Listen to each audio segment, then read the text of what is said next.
Rayachoti MLA అభ్యర్థి గడికోట శ్రీకాంత్ రెడ్డి ప్రస్తుతం మనతో ఉన్నారు. అయితే ఇవాళ కూడా 2024కి సంబంధించి కూడా వైఎస్ఆర్సీపీ అధినేత సీఎం జగన్మోహన్ రెడ్డి మేనిఫెస్టో విడుదల చేశారు. అయితే ఇది సూపర్ 6 లీడ్గా ఉందా, ఏ విధంగా ఉంది, ఇది మొత్తం రాష్ట్ర ప్రజలకు మరో 5 సంవత్సరాల పాటు కూడా పరిపాలన అందించేందుకు ఏ విధంగా ఈ మేనిఫెస్టో ఉపయోగపడుతుందో ఒకసారి మాట్లాడించే ప్రయత్నం చేద్దాం. ఇవాళ చూసాము, మేనిఫెస్టో కూడా రిలీజ్ చేశారు. ముందు ఏదైతే నవరత్నాలు ఉన్నాయో అదే కంటిన్యూ చేస్తారు, ఇంకా దీన్ని విస్తరిస్తారని కూడా చెప్తూ ఉన్నారు. మీకు ఏ విధంగా అనిపించింది ఈ మేనిఫెస్టో, ఏ విధంగా రాష్ట్రంలో మొట్టమొదటిసారిగా ఐ థింక్ దేశంలో కూడా ఒక రాజకీయ పార్టీ మేనిఫెస్టో ఎప్పుడు వస్తుందో అని ప్రజలు ఎదురు చూసినటువంటి రోజులు ఎప్పుడు చూడలేదు. మొట్టమొదటిసారిగా జగన్మోహన్ రెడ్డి గారి మేనిఫెస్టో ఎప్పుడు వస్తుందో ప్రజలు కూడా అడగడం స్టార్ట్ అయింది. ఈరోజు అందరూ కూడా కళ్ళలో తెలుసుకొని చూస్తారు. ఈరోజు నవరత్నాల వల్ల ప్రజల జీవితాలలో మార్పు ఎంతో వచ్చింది. ఆ పథకాల వల్ల స్కూల్స్కి పంపించేటువంటి పిల్లలు అంటే ప్రతి ఒక్కరు కూడా డ్రాప్ అవుట్స్ కాకుండా వాళ్ళ పిల్లలకు అమ్మఒడితో స్కూల్స్కి పంపించే విషయంలో అయితేనేమి, అలాగే ఈ చేయూత ఆసరా వల్ల వాళ్ళ ఆర్థిక మెరుగైనటువంటి పరిస్థితికి రావడం అయితేనేమి, కాపు నేస్తాం, ఈబీసీ నేస్తాం, ఇటు చేతి వృత్తులు వాళ్ళకి ఇచ్చేటువంటి అన్నీ కూడా వాళ్ళ జీవితాల్లో ఎన్నో మార్పులు చెందినటువంటి పరిస్థితి మనకు కనపడుతుంది. స్పష్టంగా పల్లెల్లో కూడా ఆర్థికంగా గతంలో ఎప్పుడు కూడా ఈ విధంగా మాకు డైరెక్ట్గా డబ్బులు రాలేదు. మొట్టమొదటిసారి జగన్మోహన్ గారు వచ్చిన తర్వాత డైరెక్ట్గా ఈ విధంగా డబ్బులు రావడం జరిగింది అనమాట. ఈరోజు మళ్ళీ మేనిఫెస్టో చూసినప్పుడు ఆర్థిక పరిస్థితిని మనం తీసుకున్నప్పుడు పావర్టీ లైన్లో మనం చూసుకోవాలి. అంటే పేదరికం అనేటువంటిది ఏ రాజకీయ పార్టీకైనా రాష్ట్రంలో 12% ఉన్నటువంటి పేదరికం ఈ 5 సంవత్సరాలలో దాదాపుగా 3.6% తగ్గిపోయింది. అది మనం చెప్పింది కాదు, నేషనల్ స్టాటిస్టిక్స్ కూడా వచ్చినటువంటి రిపోర్ట్లో పేదరికం ఎంత పర్సెంటేజ్ తగ్గింది అనేటువంటిది మనకు స్పష్టంగా కనపడుతుంది. సో దీనివల్ల ఆర్థిక స్వావలంబన లభిస్తున్నది మనకు స్పష్టంగా అర్థమవుతుంది.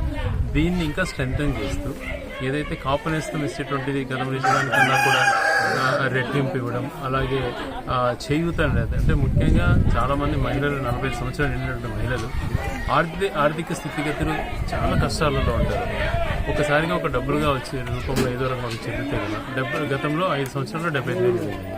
ఇప్పుడు 5 సంవత్సరాలు 1.5 లక్ష రూపాయల వరకు అది వచ్చేటువంటి పరిస్థితి అనేది మేనిఫెస్టో మనం చూసాం.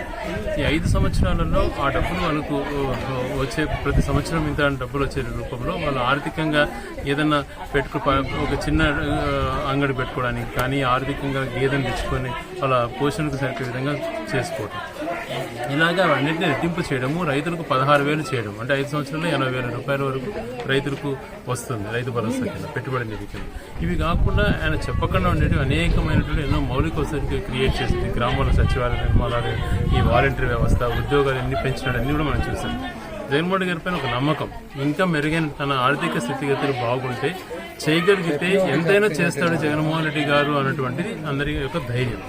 ఆ ధైర్యంతోనే ప్రజలు ఈరోజు ఉన్నారు. ఇవి మేనిఫెస్టోలో చెప్పాడు, ఆయనకు అవకాశం ఉంటే ఇంకా ఎక్కువ చేస్తాడు. ఎందుకంటే కరోనా సమయంలో అందరూ కూడా ఆర్థిక స్థితిగతులు భారీ కొద్ది రోజులు ఆపుదామని అంటే లేదు, ప్రజలు కష్టాలు ఉన్నప్పుడు ప్రభుత్వం స్పందించాలి, ప్రజలు కష్టాలు ఉన్నప్పుడు ప్రభుత్వం కష్టాలు ఉందని చెప్పి తప్పించుకునేటువంటి పరిస్థితులు ఉండకూడదు అని చెప్పినటువంటి ఏకైక నాయకుడు కాబట్టి మెరుగైనటువంటి పరిపాలన, పేదరికంలో ఆదుకోవటం, అన్ని రంగాలలో డెవలప్ చేయడం, అలాగే ప్రతి కొత్త జిల్లా కేంద్రాలని పూర్తి మౌలిక వసతులు కంప్లీట్ చేస్తామని మేనిఫెస్టోలో చెప్పడం, ప్రతి జిల్లాలో ఒక స్కిల్ సెంటర్ పెట్టేసి నిరుద్యోగ యువతకు మేలు చేసే విధంగా తీసుకున్న డెసిషన్స్ అయితేనేమి, ఇవన్నీ చూసుకున్నప్పుడు ప్రతి ఒక్కరు కూడా జగన్మోహన్ రెడ్డి గారు మేనిఫెస్టోలో మెన్షన్ చేసిన అన్ని కూడా ఖచ్చితంగా అమలు చేస్తాడు అన్నటువంటి. అంటే ఇంకా కొన్ని చెప్పలేదు కదా అని అనుకోవచ్చు. చాలా విషయాలు అన్ని కూడా 2 పేజీల మేనిఫెస్టోలు అన్ని పెట్టలేదు. చేయగలిగేది ఏదైతే ఉంటుందో నిరుపేదలకు అవి చేసి చూపిస్తాడు అన్నటువంటి నమ్మకం అందరికీ ఉంది. ఎందుకంటే గత 5 సంవత్సరాలు మేము చూసాం కాబట్టి ఆ నమ్మకంతోనే ఈరోజు ప్రజలంతా కూడా జగన్మోహన్ రెడ్డి గారిని మళ్ళీ ముఖ్యమంత్రి చేసుకోవాలా అని చెప్పి కష్టపడి పనిచేస్తారు. సో ఇప్పుడు సూపర్ 6 అని కూడా చూస్తున్నాం. ఒకటి క్రెడిబిలిటీ అనేది ఒకటి ఉండాలి. మన ఆర్థికంగా మనకు రెవెన్యూ డెఫిసిట్స్ పోగా ఇవన్నీ మిగతా రెగ్యులర్గా ఇచ్చేటువంటి డబ్బులన్నీ పోగా ఎంత బడ్జెట్ మనకి కెపాసిటీ ఉంది. ఇప్పుడు మనం చెప్పిన పథకాలు అమలు చేసేందుకే ఆర్థిక పరిస్థితి సహకరించడం లేదు. మరి ఆయన 6 గ్యారంటీస్ అని చెప్పినటువంటిది దాదాపుగా 150,000 కోట్ల పైగా బడ్జెట్ కేటాయించారు. ఎలా ఇస్తావు అని అంటే చెప్పడు. అంటే సూపర్ 6 అంటే 2 రోజులు దాన్ని మర్చిపోతాడు, మళ్ళీ వేరేది మారుస్తానంటాడు. 4,000 పెన్షన్ అంటాడు, దానికి క్లారిటీగా చెప్పడు. ఎందుకు ఈ మనిషిలో క్రెడిబిలిటీ ఉండదు అంటే గత 5 సంవత్సరాల క్రితం మనం చూసాం, ఇంటికి బంగారు వచ్చేస్తుంది, డాక్టర్ రుణాలు మాఫీ చేస్తామని నేనప్పుడు చెప్పాను అన్నమాట. సో ఆయన చెప్పింది ఏది కూడా చెయ్యడు అన్నటువంటిది ఖచ్చితంగా స్పష్టమవుతుంది. అందులో ఇప్పుడు చెప్పినవి కూడా జగన్మోహన్ రెడ్డి గారు క్లియర్ కట్గా నా బడ్జెట్ ఆదాయాలు ఎంత వస్తే ఎలా చేయగలుగుతాను అన్నటువంటి నేను ఫిగర్స్తో సహా చెప్తున్నాడు ఎంత చేయగలుగుతాను. నీ పథకాల అమల్లో ఆర్థిక పరిస్థితి అనుగుణంగా నువ్వు ఎలా చేయగలుగుతావు జగన్మోహన్ రెడ్డి గారిని ప్రశ్నిస్తే ఆయన దగ్గర సమాధానం ఉండదు. ఎందుకంటే ఆయన చెయ్యడు కాబట్టి కేవలం ఎన్నికల్లో మభ్యపెట్టేదానికి అన్నీ చెప్తాడు. ఇప్పుడు ఉదాహరణకి ఇప్పుడు ఇక్కడ రాయచోటి జిల్లా కేంద్రంగా 40 జిల్లా ఏర్పడింది. మదనపల్లికి వెళ్తున్నాడు, మదనపల్లి జిల్లా చేస్తాను అంటున్నాడు. రాజంపేటకి వెళ్తున్నాడు, రాజంపేట జిల్లా చేస్తాను అంటున్నాడు. మరి రాయచోటికి సమన్వయం చేస్తానంటాడు కానీ ఏ రకంగా సమన్వయం చేస్తానని చెప్పడు. ఒక జిల్లాలో 6 నియోజకవర్గాలలో 3 జిల్లా కేంద్రాలు ఏర్పడగలుగుతాయి అంటే తన మాటలు అలా ఉంటాయి. అసలు చెప్పడానికి తనకు నైతిక విలువలు ఏ రకంగా ఉన్నాయో అర్థం కావట్లేదు. ఒక నైతిక స్థితి ఉండదు, ఏది పడితే అది చెప్పటం, దాని క్రెడిబిలిటీ. ఈరోజు రాయచోటి జిల్లా కేంద్రం తీస్తే ఎందుకు కూరుకుంటామండి? ఇక్కడ ప్రజల మనోభావాల సెంటిమెంట్ ఉండదా? ఆయన స్పష్టంగా చెప్పి మదనపల్లి చెప్పిన రాజంపేట చెప్పిన విషయాలు తీసుకున్నప్పుడు కంపల్సరీ ఆయన ఒక ఆలోచన రకంగా ఉంది.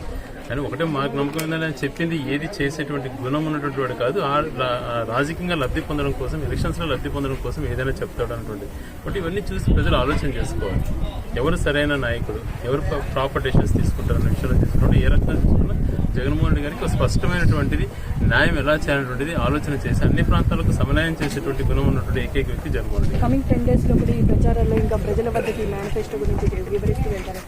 అంటే ఇప్పుడు ఉన్నటువంటి ఈ మీడియా కానీ ఇంకోటి కానీ ప్రజలు జగన్ మేనిఫెస్టో ఎప్పుడు వస్తుందని ఎదురు చూసినటువంటి పరిస్థితులలో రేపేళ్ళలో ప్రజలు అందరూ కూడా తెలుసుకునే పరిస్థితి ఉంది. మా వంతు ప్రయత్నం మేము కూడా ప్రతి ఇంటికి జగన్మోహన్ రెడ్డి గారి మేనిఫెస్టో చేసడానికి ప్రయత్నం చేస్తాం. చూసిన కదా మొత్తంగా మేనిఫెస్టో వచ్చిన కూడా ప్రజల్లోకి తీసుకెళ్తామని కూడా చెప్తూ ఉన్నారు. ఈ నేపథ్యంలోనే చంద్రబాబు నాయుడు ఇచ్చిన సూపర్ 6 గ్యారంటీకి సంబంధించి కూడా చూసుకుంటే అది ఖచ్చితంగా కొన్ని లక్షల కోట్ల విలువ, వేల కోట్లు కూడా ఖర్చు అవుతుంది. కానీ అది ఏ విధంగా చేస్తారని అడిగిన ఆయన దగ్గర జవాబు లేదని కూడా గడికోట శ్రీకాంత్ రెడ్డి చెప్తున్నారు. అయితే సీఎం జగన్మోహన్ రెడ్డి చెప్పారంటే చేస్తారు కాబట్టి నిజంగా పేదల దగ్గర కూడా మొత్తం మేనిఫెస్టో కూడా వెళ్తున్నారని కూడా చెప్తూ ఉన్నారు. మేము రామకృష్ణ సాక్షి టీవీ రాయచోటి నియోజకవర్గం.